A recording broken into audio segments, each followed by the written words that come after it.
സത്യം പറഞ്ഞാൽ നമ്മൾ ഏറ്റവും കൂടുതൽ വെറുക്കുന്ന ഒരു കോംബോയാണ് ജാസ്മിൻ ഗബ്രി കോംബോ, അതായത് ജബ്രി കോംബോ. ഇത് സത്യം പറഞ്ഞാൽ ആ ബിഗ് ബോസ് ഹൗസിൽ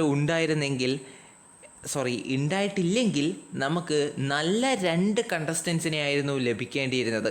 പക്ഷേ നിർഭാഗ്യവശാൽ അങ്ങനെ നമുക്ക് ലഭിച്ചില്ല. ഇവർ രണ്ടുപേരും പരസ്പരം കോംബോ ഉണ്ടാക്കി. ഇടയ്ക്കിടയ്ക്ക് ഗബ്രി, നീ ഇല്ലാതെ എനിക്ക് പറ്റില്ല ഗബ്രി, ഗബ്രി. അന്നേരം ഗബ്രി ചേട്ടൻ തിരിച്ചു പറയും, ജാസ്മിൻ, ജാസ്മിൻ നീ ഇല്ലാതെ എനിക്കും പറ്റില്ല ജാസ്മിൻ. ഇവർ രണ്ടുപേരും ഇങ്ങനെ പറഞ്ഞ് പ്രേക്ഷകരെ പറ്റിക്കാമെന്നാണ് കരുതുന്നത്.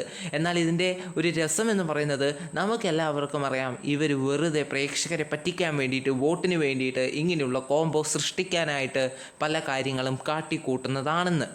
അങ്ങനെയാണ് ബിഗ് ബോസ് ഹൗസ്, ആ ഒരു ബിഗ് ബോസ് ഷോ കാണുമ്പോൾ നമുക്ക് മനസ്സിലാകുന്നത്.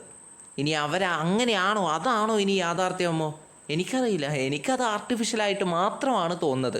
പല പ്രേക്ഷകർക്കും അങ്ങനെ തന്നെയാണ് തോന്നുന്നത്, അല്ലേ? അപ്പോൾ ഇവർ രണ്ടുപേരും ചില സമയങ്ങളിൽ ഇവർ രണ്ടുപേരെയും ഒരുമിച്ച് കാണുമ്പോൾ ഇറിറ്റേഷൻ എന്ന് പറഞ്ഞാൽ അതിൻ്റെ ഹൈ ലെവലിലാണ്.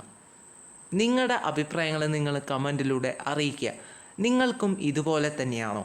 ഇവർ രണ്ടുപേരും സംസാരിക്കുന്നത്, പിന്നെ നമ്മുടെ ഗബ്രി ചേട്ടന് ദേഷ്യം വന്നാൽ നമ്മുടെ ജാസ്മിൻ ചേച്ചിയോട് പറയും, ജാസ്മിൻ ഞാൻ എന്താ ചെയ്യാന്ന് എനിക്കറിയില്ല, ജാസ്മിൻ എൻ്റെ കയ്യിൽ നിന്ന് പോകുന്നു, ജാസ്മിൻ നീ പോ, ജാസ്മിൻ, ജാസ്മിൻ എൻ്റെ കയ്യിൽ നിന്ന് പോകുന്നു, ജാസ്മിൻ ഞാൻ എന്താ ചെയ്യാന്ന് എനിക്കറിയില്ല. സത്യം പറഞ്ഞാൽ ഇതാണ് എനിക്ക് ഏറ്റവും ഇറിറ്റേഷൻ തോന്നുന്നത്. എന്താണെന്ന് എനിക്കറിയില്ല, പക്ഷേ ഇതൊക്കെ കേൾക്കുമ്പോൾ എനിക്ക് ഇറിറ്റേഷൻ തന്നെയാണ്. ഇറിറ്റേഷൻ സംഭവം അതേ ഉള്ളൂ. ഈ ഒരു കോംബോ ഇല്ലായിരുന്നുവെങ്കിൽ നല്ല 2 അടിപൊളി കണ്ടസ്റ്റൻസിനെ കിട്ടിയേനെ. പക്ഷേ ഇപ്പം കിട്ടിയില്ല. ഇനിയിപ്പം മിക്കവാറും അതിലൊരാൾ പുറത്തു പോകാനാണ് സാധ്യത എന്നാണ് പല പോളുകളും ഒക്കെ അറിയിക്കുന്നത്.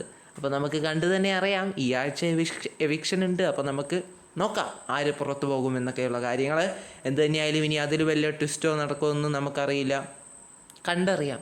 നന്ദി.